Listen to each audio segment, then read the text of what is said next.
Hello. Rajasthan classes में स्वागत है सभी का। हम पढ़ रहे हैं राष्ट्रपति की वित्तीय शक्तियां। राष्ट्रपति की कार्यकारी शक्ति हमने कल पढ़ी थी। कार्यकारी शक्तियां बताया था मैंने राष्ट्रपति किन किन को नियुक्त करता है। आज पढ़ेंगे हम राष्ट्रपति की वित्तीय शक्तियां। क्या पढ़ेंगे? राष्ट्रपति की वित्तीय शक्तियां। सबसे पहला आता है अनुच्छेद 280। कौन सा अनुच्छेद आता है? 280।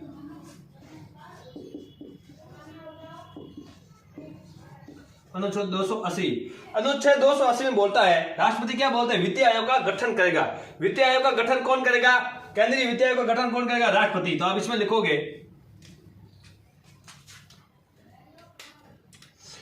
राष्ट्रपति के द्वारा केंद्रीय वित्तीय आयोग का गठन।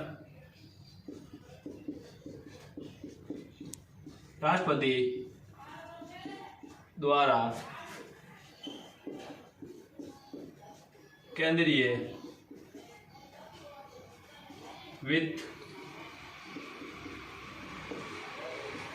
वित्त आयोग का गठन।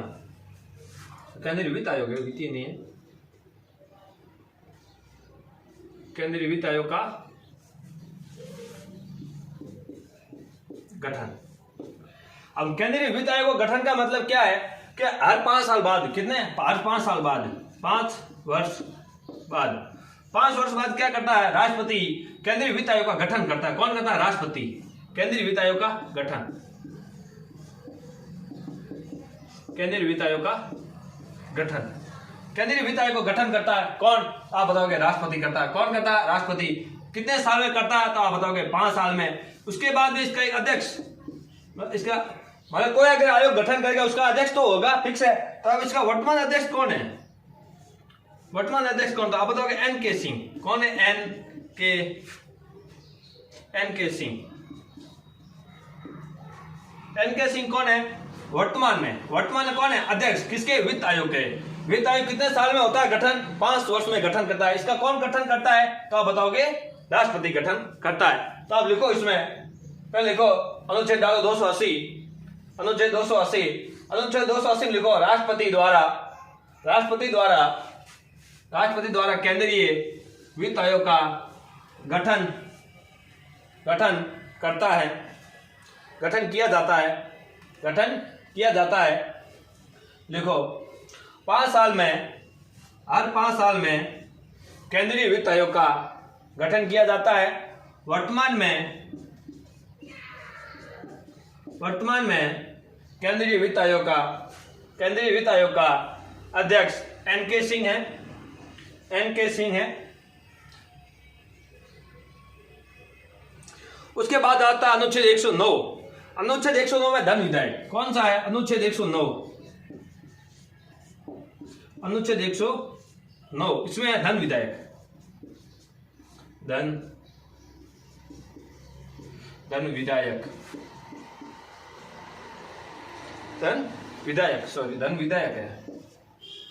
विधायक। इसमें क्या क्या? धन विधायक की प्रक्रिया है। किसकी प्रक्रिया है? धन विधायक की। अनुच्छेद 109 में धन विधायक की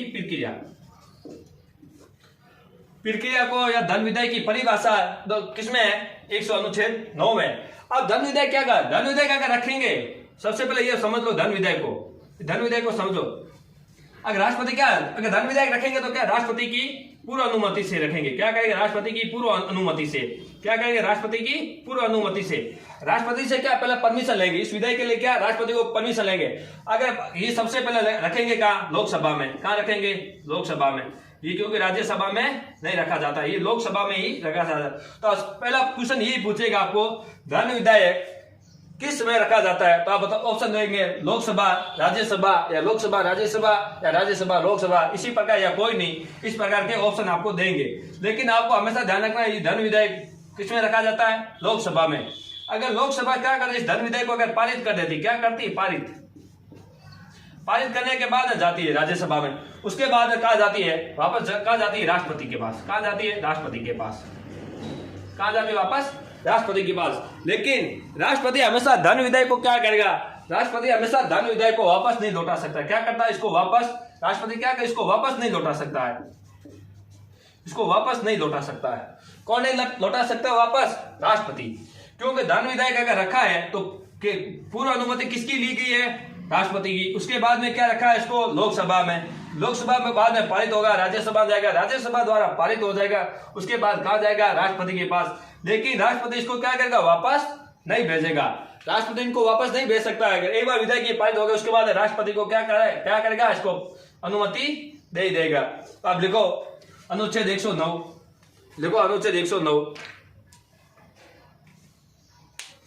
इसको पूर्व अनुमति ली जाती है, किसकी, राष्ट्रपति की पूर्व अनुमति के बाद ही रखा जाता है लोकसभा में।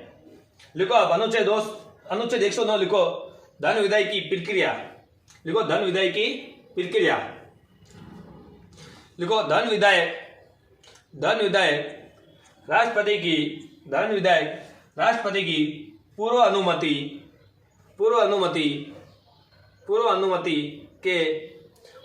के बाद लोकसभा में रखा जाता है। पूर्व अनुमति के बाद लोकसभा में रखा जाता है। सेकंड पॉइंट लिखो, धन विधायक लोकसभा में ही रखा जाता है, लेकिन राज्यसभा में नहीं रखा जाता है। लेकिन राज्यसभा नहीं रखा जाता। किस में नहीं रखा जाएगा, राज्यसभा में, क्योंकि सबसे पहले कहाँ रखा जाएगा, लोकसभा के बाद पारित होने के बाद ही राज्यसभा में जाएगा। उसके बाद जाएगा किसके पास, राष्ट्रपति के पास। राष्ट्रपति जैसे यहाँ पे पारित हो गया उसके बाद राष्ट्रपति क्या कर रहे हैं, इनको सहमति दे देंगे, क्योंकि राष्ट्रपति इनको वापस नहीं लौटा सकता, क्योंकि राष्ट्रपति की पूर्व अनुमति के बाद ही रखा गया है। तो लिखो अब लोकसभा में रखा जाएगा। उसके बाद एक अनुच्छेद आता है, अनुच्छेद 112 जिसे लिखा वार्षिक वित्तीय विवरण। अनुच्छेद 112 लिखा है वार्षिक वित्तीय विवरण। ये बार आप ये नोट कर लो। अब अनुच्छेद आता है 112। मैंने अनुच्छेद 112 बताया वार्षिक वित्तीय विवरण। तो आप लिखो अनुच्छेद 112।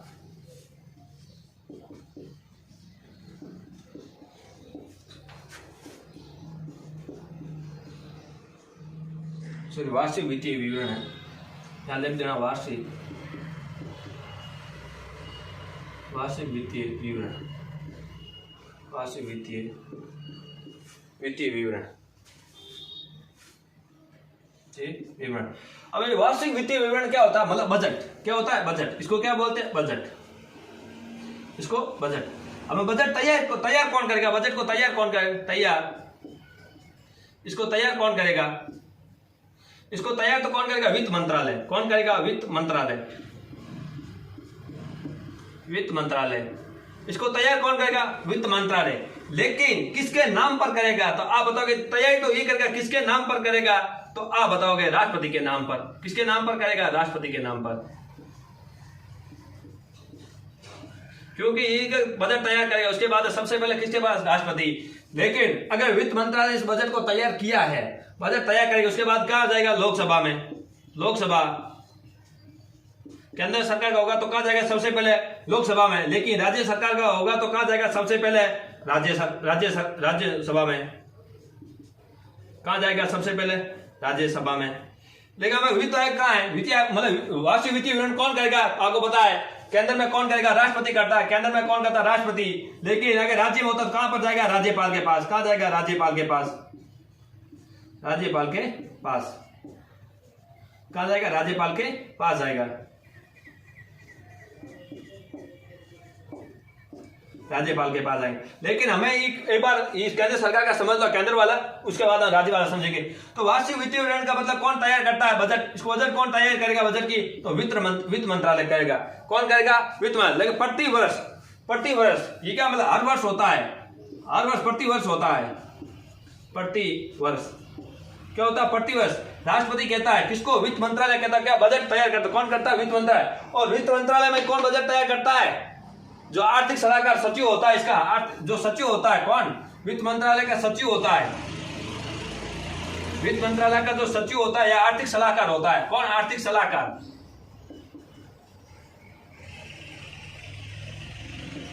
जो आर्थिक सलाहकार होता है ये करता है।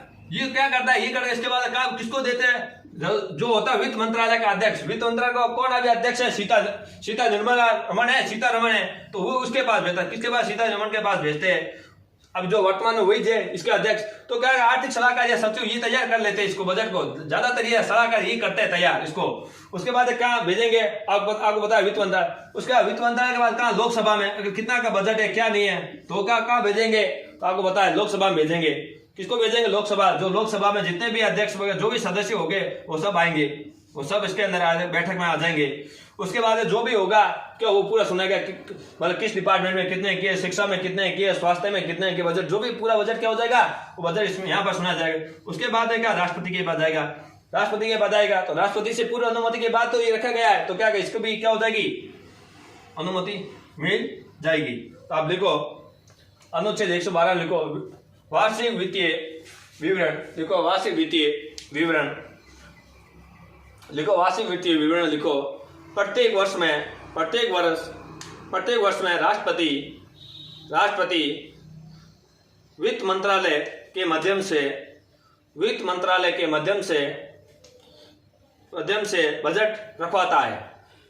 बजट राष्ट्रपति रखवाता है किसके, वित्त मंत्रालय के माध्यम से। किसके, वित्त मंत्रालय के माध्यम से। वित्त मंत्रालय के माध्यम से मतलब वित्त मंत्री होते हैं उसके माध्यम से रखवाता है। तैयार कौन करता है, वित्त मंत्रालय। वित्त मंत्रालय कौन करता है, सचिव ज्यादातर कौन होता है, सलाहकार तैयार यही करते हैं। सचिव की देख रेख में ये सलाहकार करता है। तो रुको आगे लिखो, लिख दिए ये आगे। उसके बाद में लिखो आप बजट शब्द का, ये बजट शब्द आया ना, ये मूल संविधान में नहीं था, ध्यान रखना। ये बजट शब्द क्या मूल संविधान में नहीं था, बजट शब्द मूल संविधान में नहीं था, मूल संविधान में नहीं था। आपको क्वेश्चन पूछेंगे यहां से कि बजट शब्द मूल संविधान में था या नहीं, आप पूछेंगे, आपको ये चीज पूछेंगे कि बजट शब्द मूल संविधान में था या नहीं, तो आपको नहीं करना, ध्यान रखना। मूल संविधान में बजट शब्द नहीं था, तो आप लिखोगे बजट शब्द मूल संविधान में, बजट शब्द मूल संविधान में नहीं था। लिखियो वार्षिक वित्तीय विवरण प्रतिवर्ष तैयार किया जाता है। प्रतिवर्ष तैयार किया जाता है। उसके बाद में एक और आता है, ये आपने लिख दिया, आप इतना लिखो बस, इसको समझो। लिखने की चीजें ये जो आपका क्वेश्चन लगभग पूछे जाएंगे, इसमें यहीं से पूछे जाएंगे।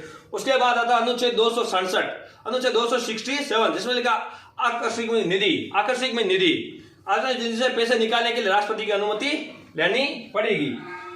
आकस्मिक में निधि, तो एक बार आप नोट कर लो।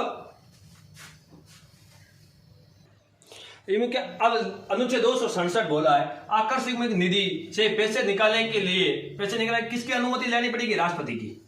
किसकी अनुमति लेनी पड़ेगी, राष्ट्रपति की। सबसे पहले ये समझो संविधान के किस भाग में है, तो आप बताओगे भाग है 12।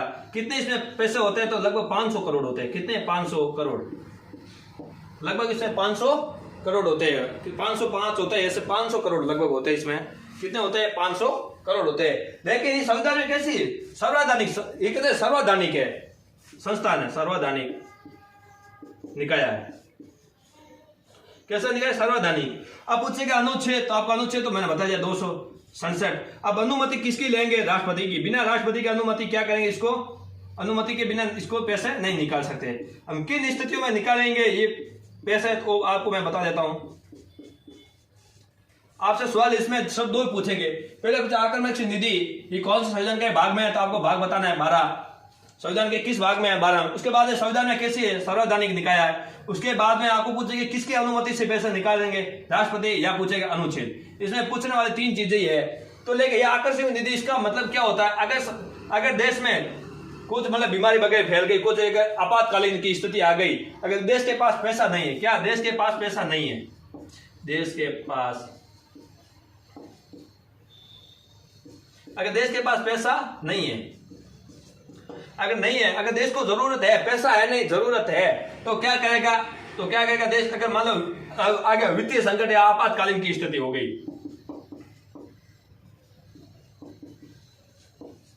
आपातकालीन की स्थिति हो गई, लगभग हो गए, काफी टाइम हो गया इसको आपातकाल लगे। अब देश के पास क्या, देश की अर्थव्यवस्था क्या होगी, नीचे गिर गई। देश की अर्थव्यवस्था क्या होगी, नीचे गिर गई। तो उसके बाद देश को पैसा तो चाहिए, बिना देश में अर्थव्यवस्था के बिना तो देश चलेगा नहीं, पैसे के बिना। तो क्या करेगा, जो देश के बाद है क्या, राष्ट्रपति की अनुमति लेगा। राष्ट्रपति की अनुमति के बाद है क्या, इस आकस्मिक निधि में क्या करेंगे, पैसे निकालेंगे।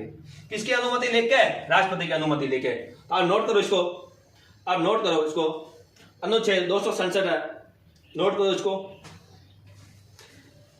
एक आता संचित निधि। संचित निधि होती है जो संसद की परमिशन लेती है, उसमें किसके लेते हैं? संसद की। जो संविधान के भाग होता है वो भी 12 है। अनेक होते लोक लेखा निधि, ये 3 होते हैं। पहला होगा संचित निधि, दूसरे होते लोक लेखा निधि, तीसरे आकर्षण निधि। ये 3 होते हैं। तीनों संविधान के किस भाग में? तीनों 12 में। संविधान के तीनों 12 भाग में भाग नंबर 12 अनुच्छेद अलग अलग है। एक अनुच्छेद है संचित निधि का अनुच्छेद है 266 1। उसके बाद में लोक लेखा 166 2, सॉरी 266 166 नहीं 266 है। 266 1 में है संचित निधि, 266 2 में है लोक लेखा निधि। लोक लेखा निधि में अगर पैसे निकले किसी की अनुमति नहीं लेनी पड़ेगी, क्योंकि केंद्र सरकार के अलग है, राज्य सरकार की अलग है। लेकिन आकस्मिक निधि से अगर पैसे निकालने के लिए संसद किसकी अनुमति लेनी पड़ेगी? राष्ट्रपति की। और संचित निधि के लिए संसद की लेनी पड़ेगी। ये हो गया आगे राष्ट्रपति की वित्तीय शक्तियां। एक आती राष्ट्रपति की सैन्य शक्तियां। क्या आती है? राष्ट्रपति की सैन्य शक्तियां। आपको मैं समझा देता हूं, आप लिख देना सैन्य शक्तियां।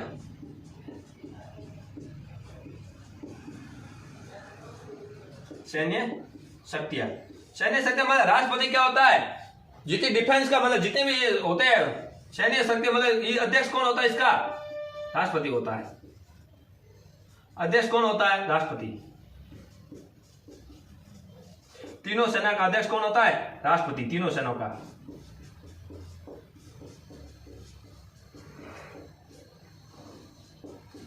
तीनों सेना का अध्यक्ष कौन होता है? राष्ट्रपति होता है। तीनों सेना का राष्ट्रपति अध्यक्ष होता है। इनका तीनों का मैन होता है। अगर देश में किसी भी स्थिति हो गई, कैसी भी हो गई, अगर राष्ट्रपति ने जो आदेश दे दिया वो तीनों सेनाओं को मानना पड़ेगा। तीनों सेना को मानना पड़ेगा, वायु थल जल तीनों को मानना पड़ेगा। तो अब अनुच्छेद लिखो 53(2), लिखो अनुच्छेद 53(2), लिखो तीनों सेनाओं का सर्वोच्च अधिकारी। अनुच्छेद 53(2) में लिखो अनुच्छेद 53(2), तीनों सेनाओं का सर्वोच्च अधिकारी। तीनों सेनाओं का सर्वोच्च अधिकारी या सर्वोच्च कमांडर राष्ट्रपति होता है। सर्वोच्च अधिकारी या सर्वोच्च कमांडर राष्ट्रपति होता है। तीनों सेनाओं का प्रमुख, तीनों सेना के प्रमुख की नियुक्ति कौन करता है? राष्ट्रपति करेगा। इन तीनों में क्या? तीनों सेना का प्रमुख तो कौन होगा? राष्ट्रपति। लेकिन ये तीनों सेना का प्रमुख होते हैं, प्रमुख तीनों सेनाओं के प्रमुख होते हैं, उनकी नियुक्ति कौन करेगा? राष्ट्रपति। नियुक्ति कौन करेगा? राष्ट्रपति। तो लिखो तीनों सेनाओं के प्रमुखों की नियुक्ति राष्ट्रपति द्वारा की जाती है। राष्ट्रपति द्वारा की जाती है। संसद कानून बनाकर नोट लिखो, संसद कानून बनाकर राष्ट्रपति की शक्तियों को नियंत्रित कर सकता है। अब क्या कहे? नोट में क्या लिखा? संसद क्या करती है? कानून बना सकती है। राष्ट्रपति की शक्तियों को क्या नियंत्रण कर सकती है? नोट में लिखना,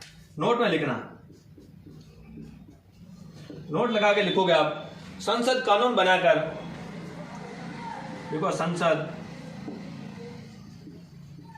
कानून बनाकर राष्ट्रपति की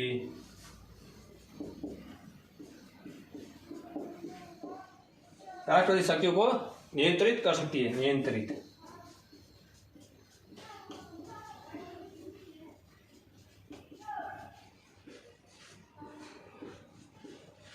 नियंत्रित कर सकती। वैसे राष्ट्रपति देखे तो एक बार तो राष्ट्रपति तो ठीक है, नाम मात्र का शासक है। कैसा राष्ट्रपति? मैंने आप शुरुआत में पढ़ा था, राष्ट्रपति कैसा? नाम मात्र का शासक है, नाम मात्र का शासक है। लेकिन वास्तविक कौन होता है? ये तो नाम मात्र का। वास्तविक कौन होता है? प्रधानमंत्री होता है। प्रधानमंत्री, ये प्रधानमंत्री तो होता है, मैन तो काम पूरा कौन करता है? प्रधानमंत्री। किसके नाम पर करता है? राष्ट्रपति के नाम पर। जो भी काम करेगा कौन करेगा? प्रधानमंत्री। बाद में नाम किसका आएगा? राष्ट्रपति का। नाम किसका आएगा? राष्ट्रपति का। इसलिए राष्ट्रपति को बोलता है नाम मात्र का शासक, और बोलता है ब्रिटेन के सम्राट के समान। ब्रिटेन का सम्राट भी ऐसा ही होता है। लेकिन अमेरिका में ऐसा नहीं होता। अमेरिका में क्या होती है?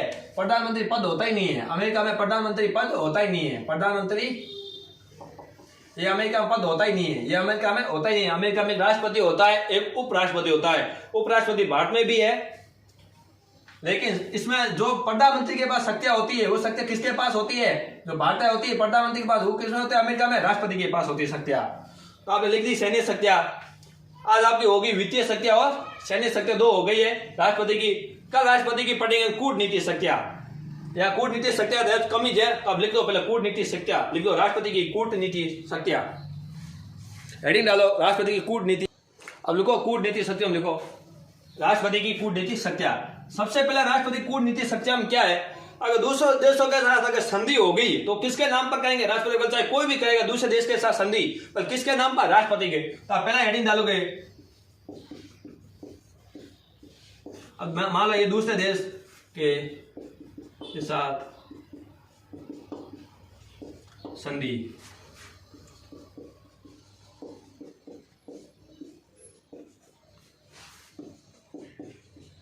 नाम पर। अगर किसी, मान लो भारत अगर किसी देश के साथ संधि करता है, मान लो भारत या अमेरिका के साथ संधि करता है, अमेरिका के साथ क्या करता है? संधि करता है। क्या करता है? संधि। अगर अमेरिका के साथ ये संधि करेगा, कौन करेगा? भारत करेगा। बल किसके नाम पर? कौन किसके नाम पर होगी? राष्ट्रपति। किसके नाम पर? राष्ट्रपति। बल चाहे कोई भी अधिकारी जाए वहां, अगर संधि हो गई किसके नाम पर? राष्ट्रपति। अंतरराष्ट्रीय जितनी भी संधियां होती है किसके नाम पर होती है? राष्ट्रपति के नाम पर होती। तो आप लिखो पहला पॉइंट, लिखो पहला दूसरे देशों के साथ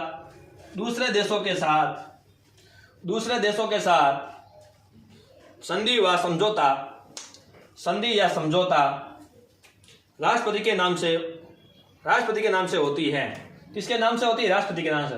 संधि और समझौता दोनों, संधि समझौता। अगर देश के साथ समझौता करना है, चाहे संधि करनी है, किसके नाम से होगी? राष्ट्रपति के नाम से होती है। और सेकेंड पॉइंट, राजदूतों की नियुक्ति कौन करता है? राष्ट्रपति करता है।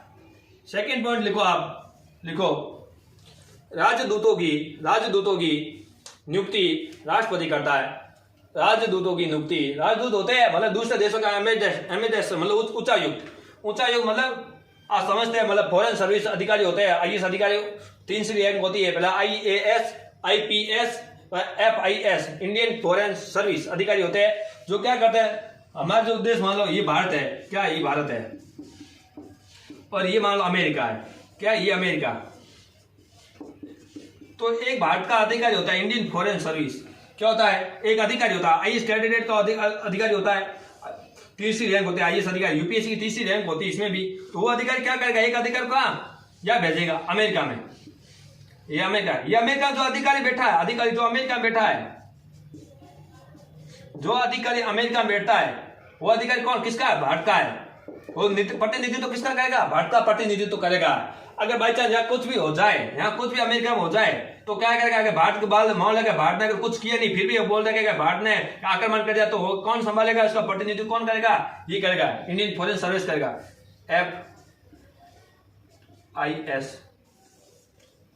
IFS होगा, सॉरी IFS होगा, IFS इंडियन फॉरेन सर्विस। ये अधिकारी होता है। इसकी नियुक्ति कौन करता है? राष्ट्रपति। इसकी नियुक्ति करता है राष्ट्रपति। इसकी नियुक्ति कौन करता है? राष्ट्रपति। चाहे पूछो राजदूत को या चाहे उच्चायुक्त को, चाहे इसको राजदूत को या चाहे उच्चायुक्त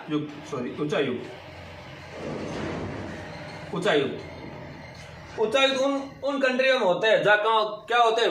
किसी न किसी देश में, किसी के देश में गुलामी। ग्रामर ब्रिटेन है, तो ब्रिटेन में क्या होता है? उच्चायुक्त बैठा है। ब्रिटेन राजदूत नहीं होगा, ब्रिटेन में उच्चायुक्त होगा। क्या होगा? उच्चायुक्त, जो हाई कमिश्नर, इसको बोलता है हाई कमिश्नर, जो किसका प्रतिनिधित्व करेगा? इंडिया का प्रतिनिधित्व करेगा। तो सेकंड पॉइंट लिख दिया आपने। थर्ड पॉइंट लिखो, कॉमनवेल्थ देश होता है, कॉमनवेल्थ उन देशों में करते हैं उच्चायुक्त। लिखो कॉमनवेल्थ देशों में उच्चायुक्त को अपॉइंटेड किया जाता है। कॉमनवेल्थ देशों में नियुक्त राजदूतों को उच्चायुक्त कहा जाता है।